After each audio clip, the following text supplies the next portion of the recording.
Salut à tous les amis, c'est Akan, j'espère que vous allez bien. Aujourd'hui on se retrouve dans une nouvelle vidéo où je vais vous présenter deux threads d'horreur qui nous viennent de Reddit. J'espère que ces histoires vous plairont. Personnellement j'ai trouvé qu'elles étaient assez angoissantes, mais vous verrez, elles sont assez atypiques dans le sens où il y a comme une part de mystère qui entoure ces histoires. Si vous avez des théories sur les intentions des personnes rencontrées, ce genre de choses, n'hésitez pas à me le faire savoir dans les commentaires. Si la vidéo vous plaît, n'hésitez pas à laisser un j'aime sous la vidéo pour me le faire savoir, c'est vraiment très important. Je remercie du fond du cœur à tous ceux qui le feront. Je remercie également tous ceux qui s'abonnent à la chaîne, vraiment ça me touche de voir que ma communauté s'agrandit au fur et à mesure et de personnes qui apprécient autant les histoires que moi, qui apprécient le domaine de l'horreur. Si vous avez envie de me suivre sur Instagram, ça s'affiche juste ici. Je poste de temps en temps des petites stories où je vous demande votre avis sur ce que je peux faire sur la chaîne parce que parfois j'ai pas mal d'idées et j'ai besoin de vous pour m'aider un petit peu à y voir plus clair. Je poste également aussi, comme tout le monde je pense, des petits moments de vie là-bas. Je pense pas que la vidéo sera super longue par rapport aux dernières vidéos que j'ai pu sortir sur la chaîne, mais il y a quelque chose qui devrait vous plaire si jamais vous aimez les threads d'horreur Reddit, qui devrait arriver si je respecte bien mon planning en fin de semaine. Et j'ai vraiment hâte de voir comment vous allez prendre la chose. Je pense que vous le prendrez bien, mais bon, on sait jamais. Si vous êtes bien installés les amis, on est parti pour se plonger dans ces deux threads d'horreur de Reddit.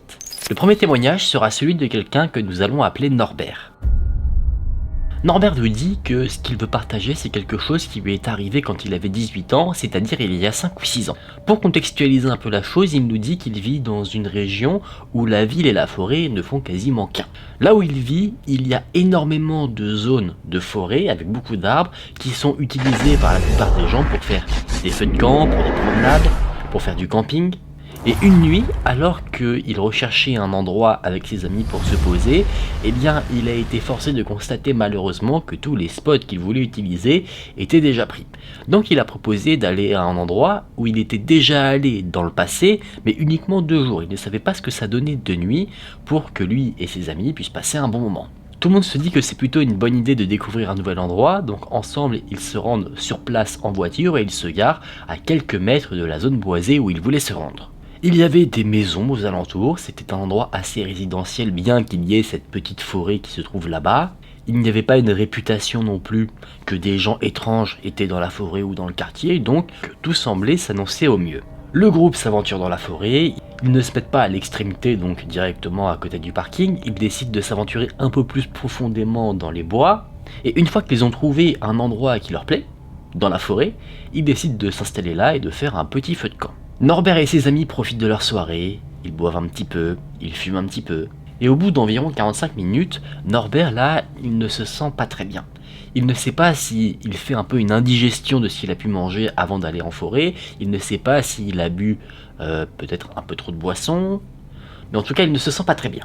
Alors qu'il essaye un petit peu de se remettre, de reprendre ses esprits, d'aller mieux, il entend la musique que le groupe joue, ils avaient ramené une petite enceinte, il entend ses amis parler, donc jusque là, rien d'anormal, mais il y a un son qui va attirer son attention, un son très fugace, mais qui donne des frissons à Norbert dans le sens où ce son, d'un coup, il comprend qu'il n'a rien à faire dans une forêt. Il n'entend pas des oiseaux, il n'entend pas des animaux ou le vent, il entend en fait un son qu'il décrit comme le son d'une fermeture éclair. Il n'a pas le temps tout de suite de savoir ce que c'est parce que le son est vraiment très rapide, mais 10 minutes après l'avoir entendu une première fois, il l'entend une seconde fois. Ce son semble relativement loin dans la forêt, mais avec cette deuxième occasion d'entendre ce son, là Norbert l'entend beaucoup plus distinctement. D'où le fait qu'il arrive à dire que ça ressemble au bruit d'une fermeture d'éclair. Là Norbert essaye de faire la part des choses. Il y a de la musique, ses amis qui parlent, il essaye, on va dire, d'oublier ce son-là pour se concentrer sur ce qu'il a entendu. Ses amis, eux, n'avaient rien remarqué, et alors que Norbert essaye encore d'entendre ce qu'il avait précédemment entendu, là il entend quelque chose qui lui semble familier, un son qu'il connaît de par ses expériences précédentes. Il reconnaît clairement le son d'un taser. Le son était très bref, mais il l'a entendu. Il en est sûr, il est quasiment certain de ce que c'est. Son estomac commence à se nouer parce que entendre un bruit de taser quand tu es de nuit en pleine forêt, c'est pas rassurant. Il commence à regarder autour de lui de manière assez frénétique, et sa petite amie de l'époque remarque que quelque chose ne va pas, donc elle lui demande ce qu'il se passe, et là Norbert ne fait pas l'homme mystérieux, il explique tout. Tout le monde commence un petit peu à paniquer, et donc un silence s'installe autour du feu de camp. Chacun essaye d'entendre ce fameux son que Norbert a entendu, et à un moment donné, tout le monde l'entend. Un son, ce fameux bruit de taser, de nouveau, et tout le monde est d'accord pour dire ce que c'est. Personne ne remet en doute la chose en disant c'est peut-être un animal, c'est peut-être c'est, etc. Tout le monde est d'accord sur ce que ce son est. Donc tout le monde panique et tout le monde est d'accord pour dire on s'en va. Ils jettent de la terre sur le feu pour l'éteindre et alors qu'ils sont en train de ranger leurs affaires, tout le monde se demande un petit peu mais qu'est-ce que ça peut être ce bruit? On sait ce que c'est mais pourquoi? Tout le monde est effrayé de revenir sur le parking mais le groupe ne veut pas rester à cet endroit. Donc ils décident de prendre la route, de faire les 5 minutes de marche pour retourner vers leur véhicule. Ils sont en train de marcher, ils décident de ne pas courir parce qu'ils ne voient rien, donc ils ne veulent pas rentrer sur la personne qui possède le taser. Ils sont très précautionneux sur le trajet, et jusqu'au parking, ils ne croisent personne.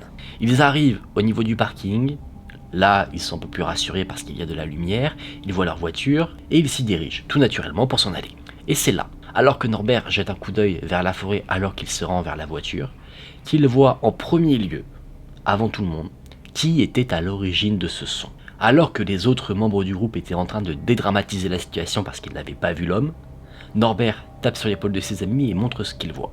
Ce qu'il voit, c'est un homme qui sort de la forêt par le chemin que le groupe a emprunté et qui se dirige très lentement vers Norbert et ses amis.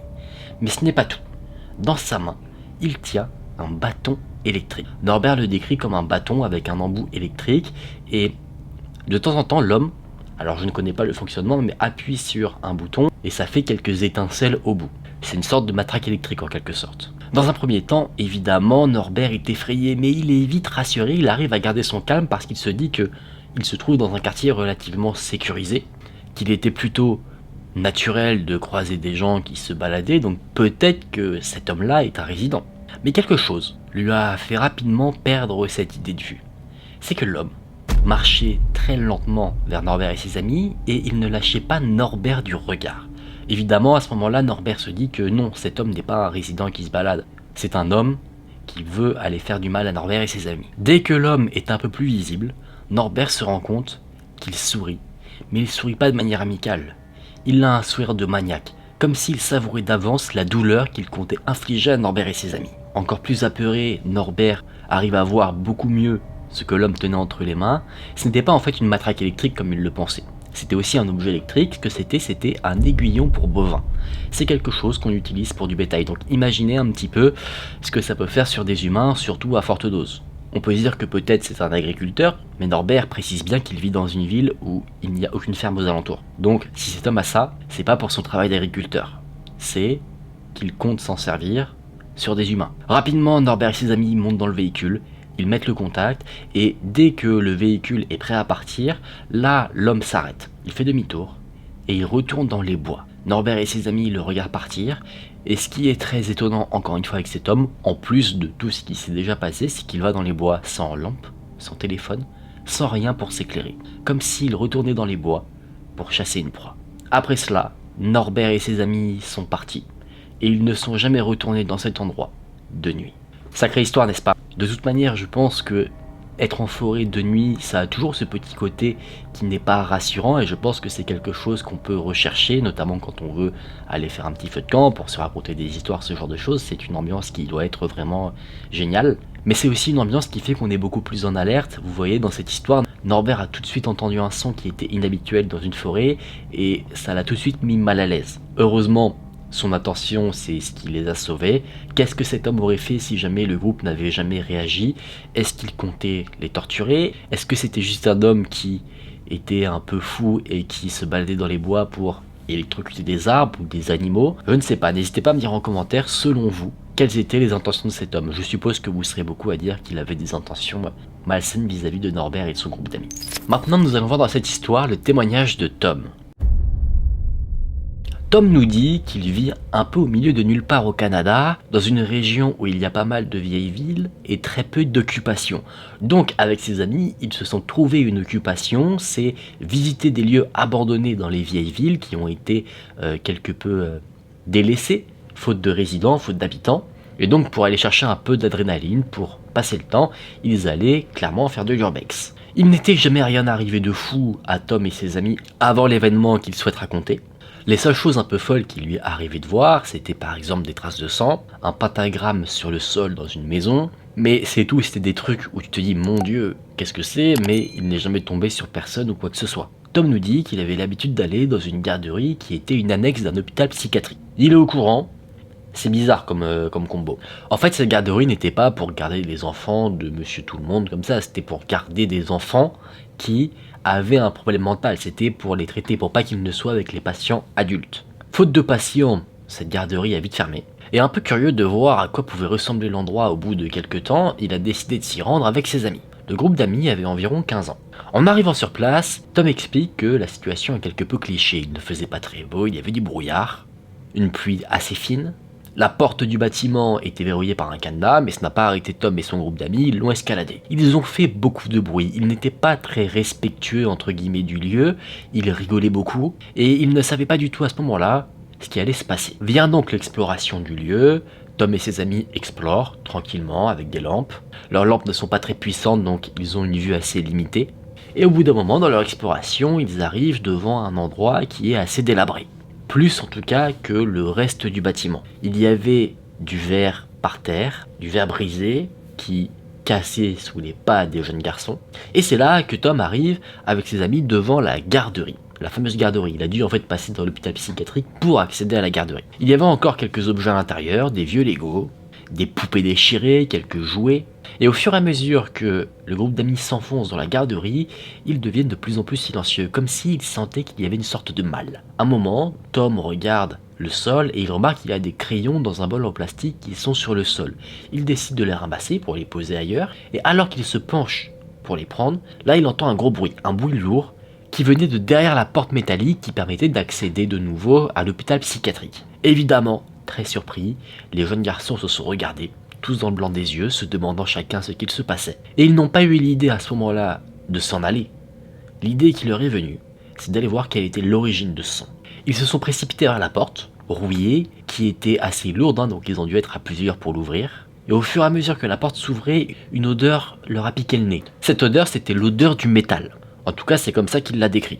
Mais d'où ça venait pas de la porte métallique, ça, les jeunes ne le savaient pas. Ils se sont donc aventurés dans les couloirs de l'asile, seulement armés de leurs lampes. Il y avait quelques portes de temps en temps dans le couloir, mais les jeunes ne s'y aventuraient pas, ils restaient là à marcher dans le couloir, tout droit. Et Tom, il ne se sent pas bien. Il est légèrement claustrophobe, donc il se sent vite oppressé, il est stressé du bruit qu'il avait entendu précédemment, donc il commence à suffoquer un petit peu. Alors qu'il continue d'avancer, un des amis de Tom pointe sa lampe vers une pièce qui se trouvait sur les côtés du couloir. Et d'un coup, il recule nettement. Ses amis lui demandent ce qui se passe, et il dit qu'il est persuadé d'avoir vu quelqu'un.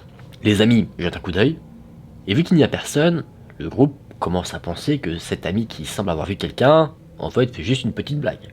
Le groupe continue son aventure, et là, un autre ami dit au groupe « Stop, arrêtez-vous ». Tout le monde s'arrête, et là, il y a un gros silence. Et ce silence permet d'entendre quelque chose. Il y a, à une certaine distance plus loin dans le couloir, des bruits de pas qui résonnent. Tout le monde a peur. Un des amis, lui, peut-être le plus courageux, décide de continuer de marcher vers les fameux bruits de pas, alors que le reste du groupe, lui, se dit qu'il faudrait peut-être plutôt faire demi-tour et s'en aller rapidement. Donc le groupe, finalement, décide d'aller voir quelle est l'origine de ce fameux bruit. Ils y vont. Ils pensent peut-être tomber sur quelque chose de paranormal, et une fois qu'ils arrivent devant la pièce qui semble contenir ce fameux son, ils tombent devant un spectacle qui les effraie.